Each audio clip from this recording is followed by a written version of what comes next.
Okay. It's another Premier League show with Kunle Williams, Warif, and I am still Afolabi Olaluku. You guys are welcome to the show. It was VAR that saved Welcome. Amorim, or better still, Manchester United. Your early thoughts, Warif, before I go to Kunle.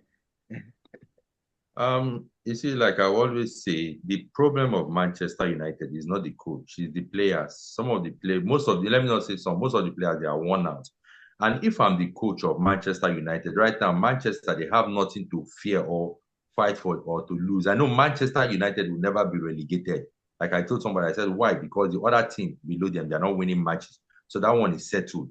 Now, what do you do? Just say this season is gone. Start building up your team for next season. There are some players the coach knows that these ones they might not be part of his team. Those ones you know how you maybe give them some time, then you bring some players that you know that are young, are strong.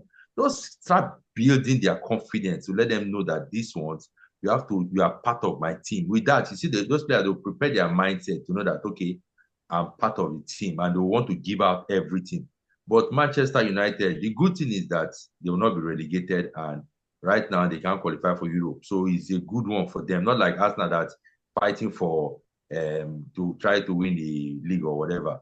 So they should just relax. They shouldn't think of sacking the coach. I bet you they should sack this coach. It's like taking 5 steps backward.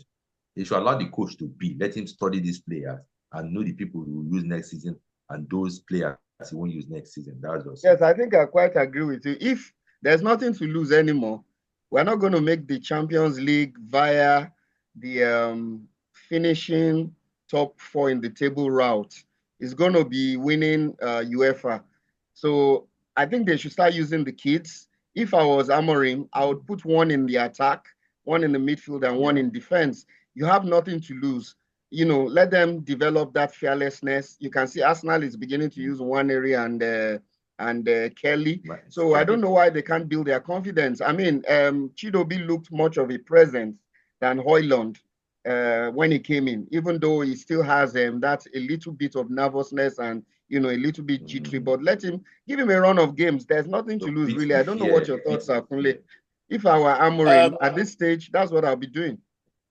that's the thing. You see, why you have to be careful. Like you said, you don't know, and I don't know. The very young players are they don't just come in and start shining. The only player that we ever Yeah. had that was Ryan Giggs. Even the Beckhams and the Scholes, they take time. And like a Paddy McNair that we had, if you launch your player young, and it's not everybody. I know Wayne Rooney did it, Ryan Giggs did it, but not many do it. And if you launch your player young and they have a Yeah. crisis, Time. it can affect their game long term. So it's not just about getting injured because they are growing and small boys. Psychologically, they're more vulnerable. When I look at Mm-hmm. United's team and look at the problems at the team from the back, Onana is the kind of keeper that when we had De Gea, I said it in the comments, De Gea would have been 0-0 at halftime. I can Mm-hmm. assure you. Not that it Yeah. was Onana's fault for those goals, but De Gea manages to keep us in games. Onana can't do that. James. When we look at our Yeah. defenders, I think our defenders are pretty good. But the problem in that defense is that the wing backs, whenever Everton or other teams tend to break through, we have a four in midfield and a back three, and they try to pass it in between this midfield and back three. They like to pass it around a lot and retain possession. But then if they lose possession in it, it's very easy for these teams to cut in through the wing between the centre backs, the left centre back and the left wing back on the left, and the right centre back and the right wing back on the right. We actually retain a lot of possession in midfield. We retain more possession in that game than Everton. Then we come to up front. That is where I think the biggest problems are. As good as Bruno is, his goal was set piece. He's trying to figure out how to fit into the team. I think that when Amorim plays with the front three, those three have a lot of speed and movement. Garnacho, for example, reason why you don't want to play too many young players. Garnacho, for the moment, he lacks maturity to start a game and play well. But if he comes on as an impact player, he does well. So that's why you do that with these youth players. There is a lot to look forward to in the youth. I thought Cody was going to get a run today. He didn't. I've been talking a lot about him, but we haven't really seen him. Ahmad being missing is a big. I would have loved him to play. Really, I would have fancied him in midfield, Chidobe in the attack, and then the heaven guy. If you look at, apart from Onana was atrocious. There's no doubt about that. But both De Ligt and Maguire are too slow for a team that wants to play a high defensive line. Maybe it's because of injury. The moment Euro came in, you could see the way he was sprinting. He was more athletic. He could chase the ball down. Right. When you are playing a back three and you have two people with the speed of Maguire and De Ligt, you are in trouble if you are playing a high defensive line. Euro came on for Mazraoui. Yes, he came on for Mazraoui, but he was the one that was chasing down the counter attacks from Everton. If you look at most of the ball, it was Maguire trying to pick up the last man. If you look at the two Everton goals, it was Maguire. You know, they were one step behind him. There was even one who was calling for offside. Once they find a loophole, that's where they'll be. You always want to. The problem is his speed, and the way he turns is really not as quick as he should be. Like, you know, but with Euro can chase down when we are high up and we lose the ball. That's just where I have a problem. I've not seen that even guy play, but I think it has to do with youth. You know, he's not our best defender, our best central defender by a long shot. I think De Ligt is he stops so many breakdowns. If you see a lot of the breakdowns that happen in attack, he is normally at the. Are you talking about De Ligt? Yes, I'm talking about De Ligt. Yes, De Ligt. What De Ligt does not have with pace, with his intelligence, ability to read the game, he makes up for. I agree with that. But Maguire, to me, was not it today, really. I think Maguire had a good game, actually. I think that the problem that we had again is that we had no direction in midfield. We were holding possession in midfield, but then we won't know what to do, and we don't know how to get it to the front three, and then we get caught. That first goal was like the inability to deal with corners, the inability to deal with set pieces.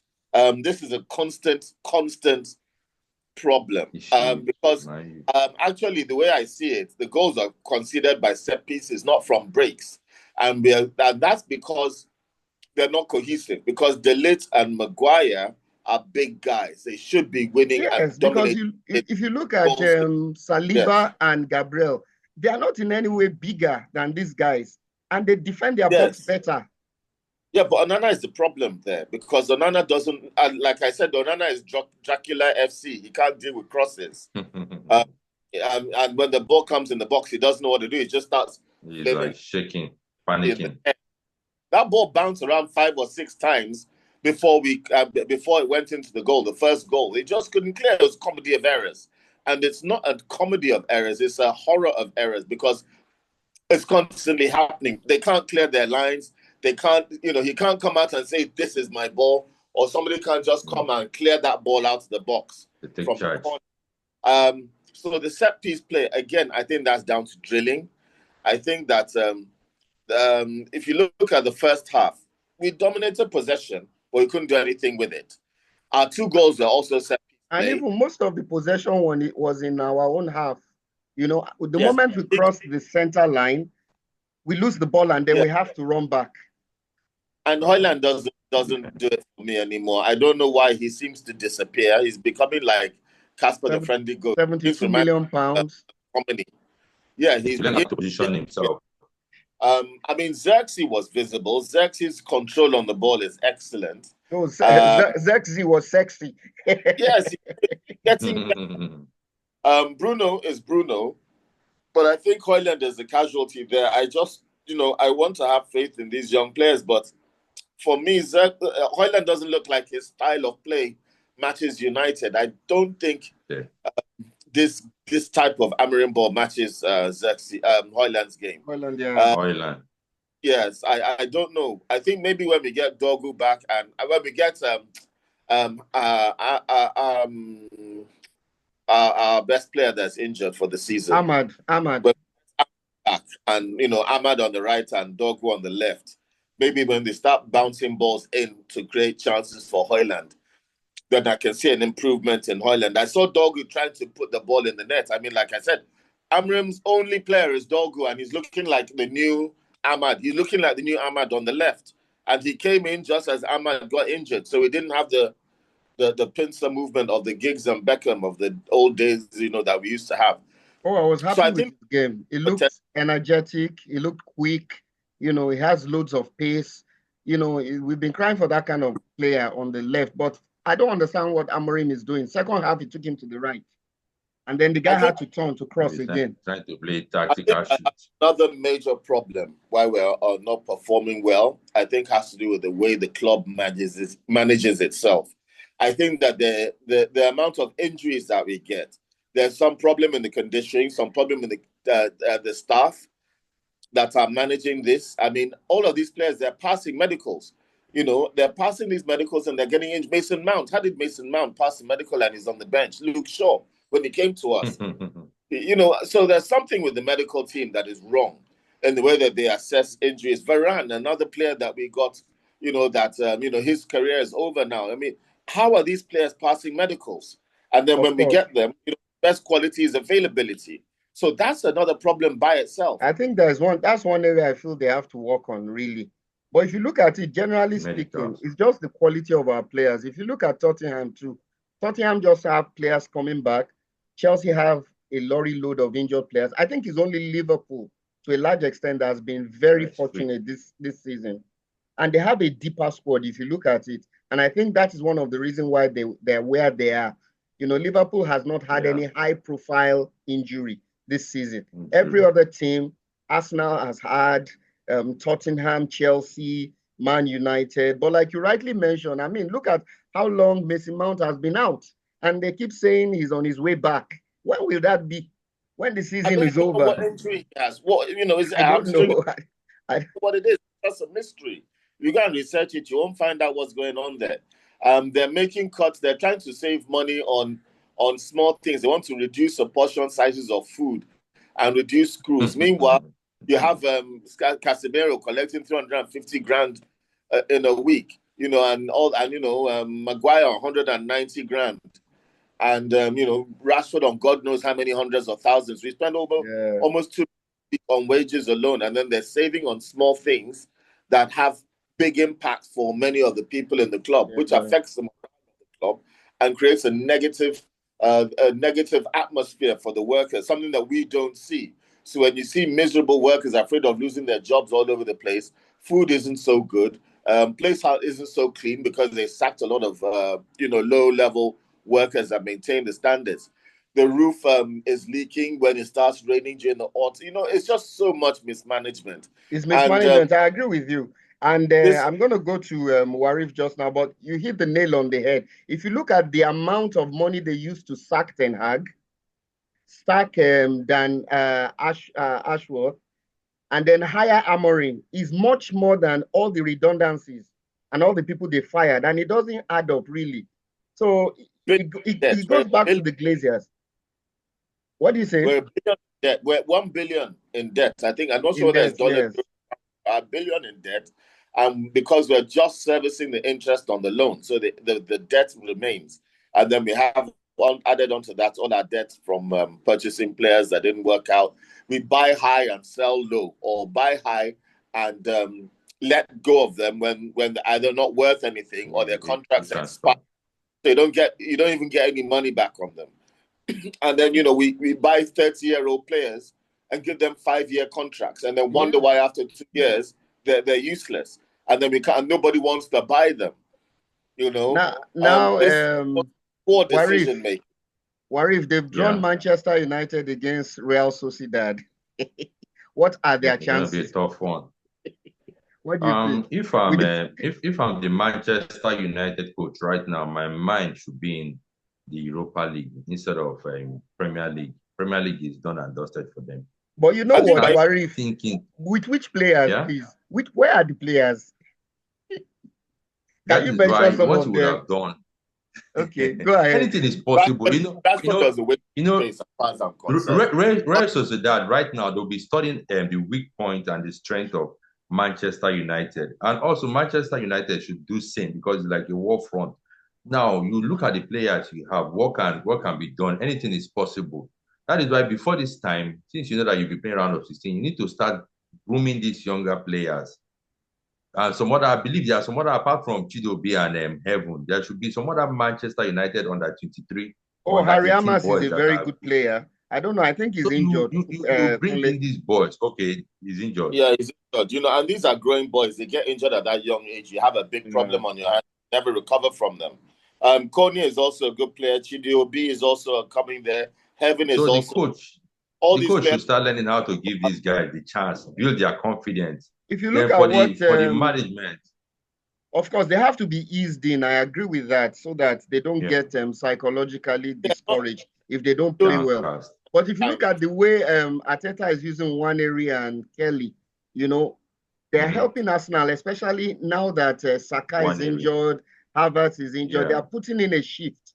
I'm not saying they And don't one, and necessarily have I to know play one 90 is more of minutes. an attacking minded player. He's always moving forward, not like bringing the ball back. He has the mind, the boldness to break into defenders. That's a good one. That's one thing Saka does not do. It's hardly for Saka to break into through two defenders. He's very flexible, very fragile. So Manchester United coach, and again for the management, they shouldn't think of sacking the coach. What they should do now, they should be thinking of is how to support this coach in the summer, to sign players to support him. If not, if they don't do that, the coach has no other option than to bring And in people keep players from talking the feeders. about let's get to the summer, let's get to the summer. I think if they're going to buy players in the summer, they should be scouting those players right now. They should be doing Right underground now, deals right now, so yes. that we don't get to the summer and they're like, we can't buy because The we can't earlier the sell. better, so that when you do Exactly. your transfer business fast, so you Exactly. start, And they you should be keep ready to make it up. losses from some of these players that they feel they can't sell. They should be ready to make Yeah, losses. run their contracts Yeah, or we did the terminate same it, thing with whatever. When Rangnick came. We lost Van de Beek, we lost Mason Greenwood, and we lost that Argentinian, that's a Uruguayan striker that's always doing arrow. Okay. Okay. I've forgotten his name now. So we lost those three players, and then in the January window, he wasn't given any players, and then the fans they were now wondering why Rangnick couldn't turn shit into gold, and then they said he's no good and got rid of him. And now they're wondering why Amarim can't turn shit into gold. They're coaches, they're not magicians. Yeah, it's just like when you have a workman, you start giving him the right tools. Even with his experience and there's no tools, can't do anything. And Rangnick and Amarim said the exact same thing. And Mourinho said that there are players that are still there that he wanted to get rid of. I mean, come on, Mourinho, how many decades ago was that? And you have still players there. All these players, how many coaches have they sacked? They sacked so many coaches. And then, yeah, sure. That's what I'm missing it. It's about the coach. Then why couldn't Ancelotti win the league when he was at Everton? Ancelotti coached. If you think that, it's just the coach, why didn't he win? So I can't stand this nonsense of this low football IQ of some of these fans that start blaming the coach and all of that. There's nothing the coach can do. He plays It's obvious now that it's not the coach's fault. It's obvious to everybody now. The style of the coach is not just about playing the style of the coach for the first team. All the squads, the junior squads, the backup squads, all the even when I played football when I played rugby in England, there's like 5 or 6 different teams. There's 5 or 6 different grades of quality before you come to the actual team that you see on the telly. So let's say there's 11 teams, there's 50 players. There's 100 players. Yeah, let's say 105 players. You got a squad for 5 different levels, and it's the same in football. So all those different levels are playing Amarim ball. You follow. So it's not just the first 11 that are coming out on the pitch. But that was what Rangnick was going to implement.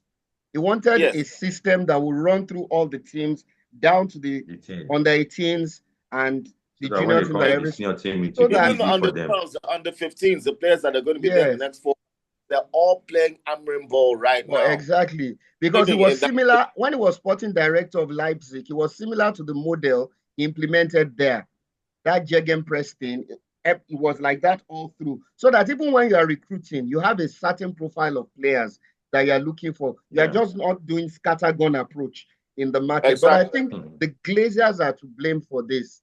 Their recruitment have been atrocious. They employ people that know nothing about football. And the problems we are suffering today are blame problems. Ineos. Yes. I blame Ineos because if Ineos hadn't saved the Glazers, we'd be with Qatar and wouldn't be in this situation. Yeah, but it's politics. I think it's because it's Qatar. Well, that's my thoughts anyway. It's because Qatar and because Jim Ratcliffe is a white man from Manchester. Yes, yes. Because I think he's confused. At a point, he felt he wanted to buy Leicester. At a point, he was Everton. All of a sudden, he realized he was a boyhood Man United fan, and he didn't look like someone that really had Man United at his heart for me. And going for the Qatars would have bought Man United and put money in it. I mean, they won't have loaded debt on Man United. Like the Glaziers who keep taking out dividends from a club that is owing.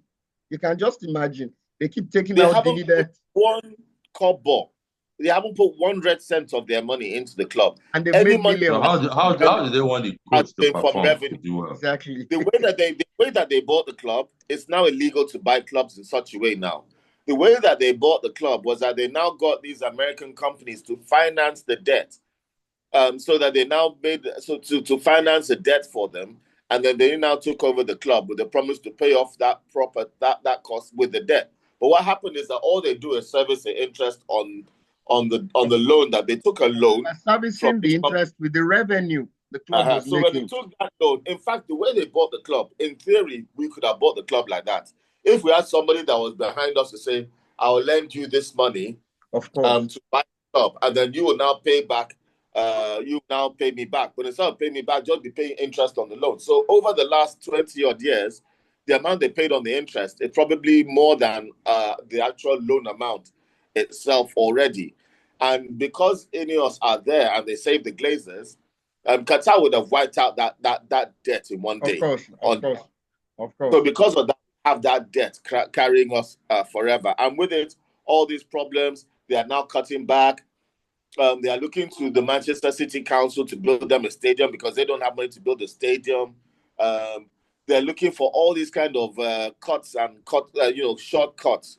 Whereas a solid owner like Qatar would have just come in. They would have either bought and done a new stadium, or they would have revamped the stadium. They would have cleared the debt. All this FFP and all these other rules is not really affecting us because of the amount of revenue we pull. The reason why we're affected is because broke. We're not like Man City who have to justify where they got the money from to buy the players. We have enough justification from our revenue to buy more players than Man City, but we're broke. So we have in spite of the fact that we have leaking roofs, I think Man United have the highest match day revenue in the whole of England. I think they have the highest match day revenue. That's because of the size of the stadium. The size of the stadium, and the stadium is always full, no matter how bad we are. Manchester United has 1 billion supporters worldwide. So in terms of merchandise and stuff, we're still way ahead. But the problem is the Glazers. And the Glazers aren't going to let that go. I don't even think if we got relegated, they'll let that go. I don't know. Let's quickly review. They're making profit from it. Let's quickly review preview the Man City Liverpool game. Warif, what are your thoughts tomorrow? Man City Liverpool. Man City's last chance to put a dent in Liverpool's title hopes. That match. Although they are beginning to look as if they're over the hills and far away, but what do you think, Warif? What Man City will be playing for? Man City wouldn't want to play Europa League. They will do everything, even if you get a draw from that match. Now, in that match, what will happen if Man City wants to get anything from the match? They need to take control of the midfield. Then for Liverpool, we all know that how Liverpool players they play. They are energetic, they are fast, they are agile, and everything. They play as like a complete team. So the pressure will be on, from one side to be on Liverpool for title race, then the other side to be on Man City to qualify for next season Champions League. It's going to be an interesting one. From what I've been hearing, that Haaland has, I don't know if it's mind game or whatever, he didn't play in the Champions League match against Real Madrid. So that match is going to be an interesting game. And again, what's it called? Mamouche. I think Pep Guardiola need to set up his midfield very well that will favor him. If Haaland is scoring, Mamouche or the other young Brazilian guy always learn to do the damage. But it's going to be an interesting one. And that match, I also that Arsenal win today so that we can relax tomorrow and see how that match goes. If Arsenal doesn't win today, that means even if Arsenal should win today, still need for Liverpool to lose or draw to Of make the course, league more interesting. Kule is a Man United fan, so I'm sure he won't be supporting Liverpool in this. But what are your No way. thoughts anyway? What are your thoughts anyway? Liverpool is public enemy number one. Yeah. Republic enemy. Liverpool, staunch Liverpool fan. Liverpool are going to win 3-0 or 3-1. It's going to be straightforward for them. I think they're going to hurt. They're going to hurt. City are not confident. They're coming off a drubbing from Madrid. They're not really back. Humiliation. Guardiola has been really bad this season. Yeah. And, I'm surprised that he's been as bad as he has been. They've tried to recover a bit of it. They took a January transfer window, got a couple of players who came in and are doing a job. But I just don't think that because of the way Liverpool are right now, they're in a zone, they're in a winning zone. Man City are out of their focus. They're not really focused. So I don't see Man City doing well. I see them being beaten heavily. I see them being beaten quite heavily by 2 or 3 goals. I don't see City putting up a fight. Yeah, I couldn't say. In fact, I don't know how to make it. I don't know how to make a case for them because I saw them against Real Madrid, and it's not just because of Haaland. I think it's because of the likes of Kevin De Bruyne, Bernardo Silva. They're just not running. They can't run again. If you look at their running stats, that fear is in them. Manchester City, their running stats has gone down. They can't run again. They can't press when they don't have the ball. And these are things that used to help Guardiola because Guardiola is a possession-heavy coach. So when you lose the ball, you must have a way to gain possession back. But they can't press. They can't run. In fact, if you look at the running stats, in fact, you would think that the Real Madrid players were many more years younger. But it's not the case. But most of the Man City players can't run again. I don't know what the problem is. And the new guys that they brought in the winter, they are yet to settle. Mamouche has made a good start, but it will take time for him to settle in that team, in that structure. You know, look at how good a goalkeeper Ederson is. They're making the guy look like Onana. You know, the guy is such a very good goalkeeper, but look at the way they just keep scoring him. I'm sure the guy is probably fed up right now. So he couldn't manage the loss of Rodri. No, he couldn't. And that Man City midfield without Rodri, that midfield when he was younger in the used to gang bang all the time, but now it's all done going great. Gang bangs once a day. It's obvious now that the problem was really Rodri. He couldn't manage they're too old to manage that consistency with that old sort of team. Even if Rodri came back, I don't think that. I think that psychological damage of this season already, even if Rodri came back, I think suddenly come back to winning ways. I think the problem has now been exposed as being bigger than Rodri because I don't believe that one player can cause this much in one season. Of course, it will take time for him to get back to form. Cruciate ligament injuries are not one you come back from. Hitting the ground. How old is Rodri? Can someone tell me how old? 29 or 30. I think it's 29 or 30. It's in that range. I think it's part of Man City's problem. A lot of their players are getting close to 30. They're all at the same time, and they're all old at the same time, and they've not got any superstars to replace them. They got decent players, but not like a golden age of superstars like they did with Bernardo Silva and Gundogan and Rodri and De Bruyne. They don't have like that kind of 4 or 5 superstars in midfield.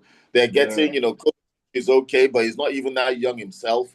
And they got to get young and up and coming, top quality midfielders to replace these aging ones. I think the money they spent in the winter transfer window, they should have spent in the summer. Really, I think they thought were okay until I think that they thought until Rodri got injured. I think that they thought that they would do okay. And they got found out. But the thing is that even before Rodri got injured, even last season, we noticed it. Even 2 seasons ago, of course, anytime Rodri goes missing from this team problems. They struggle to beat even lower teams. And it's always been like that. So and if I were Guardiola, I would be trying to win games in a different way instead of trying to look for a replacement for Rodri, because it's difficult to get a like for like for a player of his quality. It's almost impossible. Very difficult. You know, he should have some kind of tactical, everybody has their unique way. A tweak or something. Now, I mean, look at the teams he went. Bayern Munich, Barcelona, Man City, teams that are already at the top, teams that have the money and the resources and the drive behind. All those teams that he picked up were already winning titles before. They were already championship teams. Sure. Wasn't having to pick up a team from the dirt and raise it up. All those teams had money. All those teams had everything behind them, Sure. So now Guardiola is in a situation where some of those things don't seem to be working for him, and he has to build from ground up. He has to build from ground up. One thing, yes, and I understand that his from ground up isn't helping either with his frame of mind and his focus. Okay, guys, we have to round up. We have less than a minute. Very quickly from you, Warif, your predictions for Man City Liverpool.